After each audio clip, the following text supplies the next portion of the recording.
Dear friends and viewers, good afternoon. इस वक्त हमारी एक पेशेंट आई हुई हैं, मिसेस मंजू जादौन। हाँ, ये जो है ये उत्तम नगर महिला मोर्चे की महामंत्री हैं।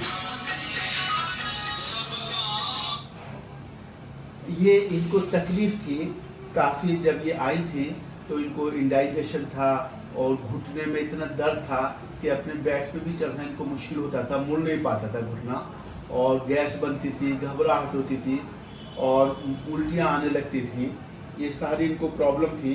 जब ये हमारे पास आई तो ये अल्ट्रासाउंड लेकर आई थी और इनका अल्ट्रासाउंड ये देखिए, फैटी लीवर ग्रेड 2, लीवर बहुत ज़्यादा बढ़ा हुआ था।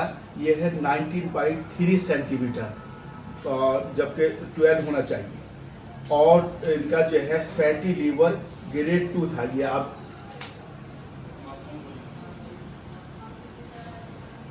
फैटी लीवर ग्रेड था। इसके अलावा इनके एंजाइम्स भी बढ़े हुए थे।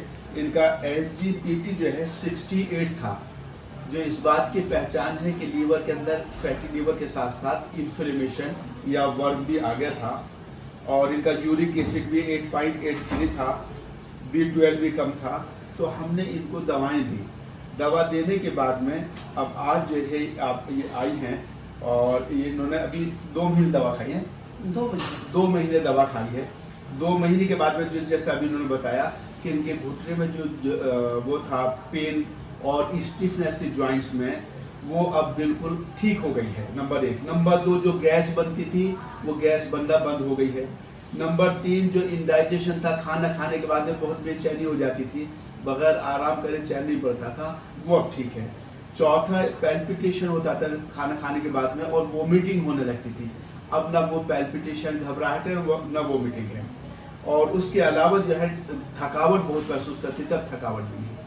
तो ये यूनानी का ट्रीटमेंट का इफेक्ट है कि इसमें 2 चीज़ों में, नंबर 1 फैटी लिवर ग्रेड 2 और नंबर 2 ऑस्टियोआर्थराइटिस, नी जॉइंट्स का। अब मैडम खुद आपको बता देंगी कि इनको कितना आराम हुआ।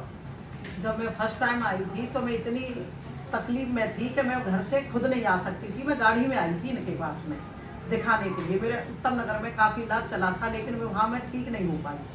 तो यहाँ हमारे पुराने हैं, मेरे और भी आते थे आगरा से, काफ़ी मेरे देवर भी आए, बहुत सारे आए। उन्होंने ही मुझे बताया कि आप वहाँ जाइए, वहाँ एक बार उन्हें दिखा दीजिए। मेरा इतना तबीयत खराब थी, मैं बेड पे चढ़ नहीं सकती थी, उतर नहीं सकती थी, इवन सोफे पे भी नहीं चढ़ पाती थी। मेरी इतनी दिक्कतें आ रही थी। इनके पास आने से मुझे इतना अच्छा लगा, मैं ठीक हो गई। हर चीज़ में मुझे फ़ायदा है। मेरी रिपोर्टें सारी अच्छी आ रही हैं, जितनी भी रिपोर्टें करा रही हूँ गुप्ता नर्सिंग होम में, हमारी पास है आर समाज रोड पर, वहाँ से रिपोर्टें होती हैं मेरी, यहाँ दिखाती हूँ, सारी ओके हैं। आज इन्होंने मुझे बहुत अच्छा बताया, इतना अच्छा रिस्पॉन्स मिला है कि ये समझ लो आज मैं अकेली उत्तम नगर से इनके पास मेट्रो से आ गई हूँ, इतनी अच्छी हो गई है। अब मुझे कोई परेशानी नहीं है, कोई दिक्कत नहीं है, ना ही लीवर में है, ना मुझे वॉमिटिंग होती है, और मतलब मेरा जी घबराना, उल्टियाँ आना, फीवर भी आने लगा था। अब मेरे को कुछ नहीं हुआ। इनके पास आई हूँ, इन्होंने इतना अच्छा ट्रीटमेंट किया है मेरा। भगवान इनकी तरक्की करे और बस इनका आशीर्वाद सभी पे ऐसा ही बना रहे। बस हम तो ये दवा भी देते हैं और पेशेंट के लिए हम दुआ भी करते हैं, इसलिए मालिक के हुक्म के बगैर ये काम नहीं हो सकता। तो जब और मरीज जब आके हमसे कहता है कि मैं ठीक हूँ, तो हमारा बहुत बड़ा अचीवमेंट और बड़ी खुशी नसीब होती है, जो पैसे से नहीं हो सकती। तो उसी के लिए पैसा तो दुनिया के पास बहुत होता है, लेकिन परेशानी पैसा ही सब कुछ नहीं, पैसे ही सब कुछ नहीं होता। जो अब जैसे दुआ दे रही है मैडम, ये हमारे लिए बहुत बड़ी नेमत है, बहुत बड़ा गिफ्ट है। तो हम ये दुआ करते हैं कि जितने भी बीमार हैं उनको सबको शिफा हो, कम खर्चे में, और जल्दी आराम हो, ताकि उनके दिल से दुआ निकले। Thank you so much.